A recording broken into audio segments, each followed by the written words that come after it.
បាទពុកម៉ែបងប្អូនគ្នាបាទខ្ញុំជាអ្នកដែលថ្មីតែបងប្អូនបើគប់សាក់មើលបើស្រីបានត្រីអត់ខ្លាចទៅវាខ្លាចទៅយើងអត់ចេះប្រើដុំហ្នឹងនេះខ្លាចទៅវាតាក់ទៅណាបងប្អូនប៉ុន្តែបើសិនយើងគប់តាមដំណើរគឺវាមិនអាចតាក់ទេបងប្អូនបើសិនយើងសាក់មើលសិនបើចឹងអូខេ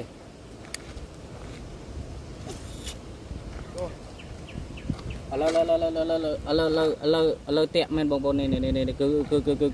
គឺវាតាក់មែនបងប្អូនហឡូជម្រាបសួរបងប្អូនទាំងអស់គ្នាបាទ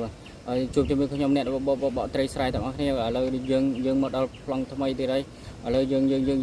ងចាប់ផ្ដើមយើងចាប់ផ្ដើមគប់ហើយនៅទាំងអស់គ្នាបើសិនវាបានត្រីបានបើសិនវាអត់បានទេគឺវាមិនបានហ្នឹងហើយឥឡូវយើងសាក់លបងសិនបង